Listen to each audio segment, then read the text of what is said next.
మొత్తం 9 బిల్లులు సభలో ప్రవేశపెట్టడం జరిగిందని చెప్పి కూడా ఈ సందర్భంగా చేస్తున్నాను. అన్ని బిల్లులు కూడా ఏకగ్రీవంగా ఆమోదం పొందాయని కూడా ఈ సందర్భంగా మీ అందరికీ కూడా మనవి చేస్తాను. 5 లఘు చర్చ జరిగాయి.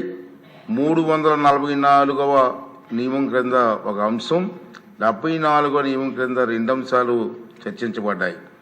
ఒక ప్రభుత్వ తీర్మానం ఏకగ్రీవంగా ఆమోదించబడింది. సహకార బ్యాంకుల అవకతవకలపై విచారణ కోసం సభా సంఘాన్ని ఏర్పాటు చేయాలని సభ్యుల తీర్మానానికి కూడా సభ ఏకగ్రీవంగా ఆమోదించబడిందని చెప్పి ఈ సందర్భంలో మనం చేస్తున్నాను సార్. ఈ సమావేశంలో ప్రతిపక్ష నాయకుడి హోదా గురించి నేను ఒక రూలింగ్ కూడా ఇచ్చాను. వివిధ అంశాల మీద సభ్యులు మొత్తం 127 ప్రసంగాలు చేశారు సార్. 23/20/25 అంటే నేటి రోజున శాసనసభలో రాజకీయ పక్షాల బలాబలాలు ఉన్నాయి సార్.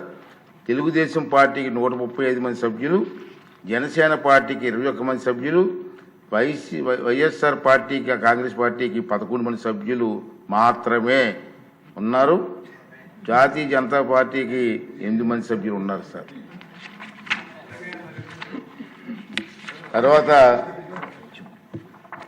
ముఖ్యంగా సార్ ఈ శాసనసభ స్టార్ట్ అయిన దగ్గర నుంచి ఈరోజు వరకు కూడా మనకు ఎంతోమంది వ్యక్తులు మనకు సహకరించింది. శాసన మండలి మరియు శాసనసభ కార్యక్రమాలు సజావుగా సాగడంలో సహకరించినటువంటి శాసన వ్యవస్థ ఉద్యోగస్తులకు, ప్రభుత్వ అధికారులకు, చీఫ్ సెక్రటరీ గారికి, సెక్రటరీ జనరల్ గారికి, డీజీపీ గారికి, పోలీస్ సిబ్బందికి మన అందరి తరపున నా తరపున కూడా హృదయపూర్వక అభినందనలు తెలియజేస్తాను, కృతజ్ఞతలు తెలియజేస్తాను అధ్యక్ష.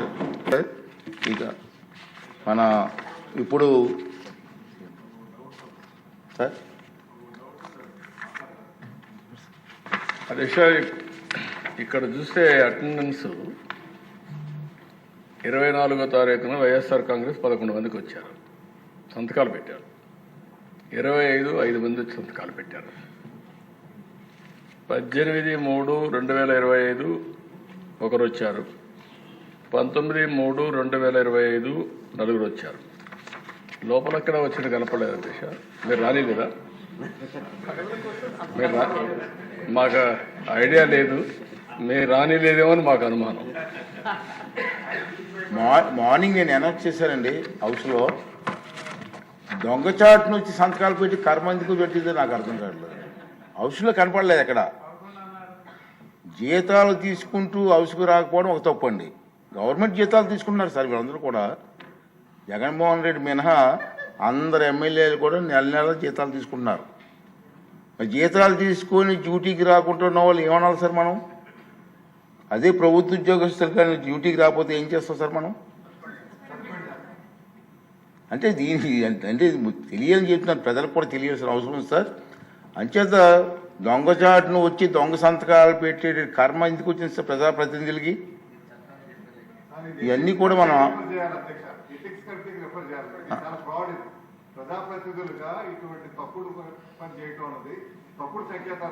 డెఫినెట్ చేద్దామండి.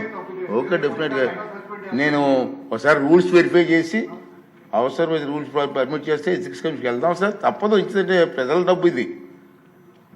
ప్రజా డబ్బుని జీతాలుగా తీసుకుంటూ ప్రజలకు సేవ చేయకుండా దొంగచాటుని వచ్చి సంతకాలు పెట్టవలసిన కర్మ ఇటు ఒకసారి చెప్పి దీనికి అవసరమైతే అంతా పెద్దలందరితో మాట్లాడి ఎథిక్స్ మన మనోహర్ గారు అంతా అనుభవం వ్యక్తులు మాట్లాడిన తర్వాత అవసరమైతే ఎథిక్స్ కమిటీ పంపిస్తాం.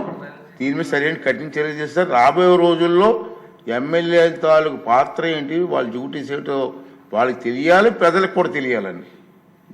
ఇది నా తాలూకు ఆలోచన విధానం సార్. Okay sir.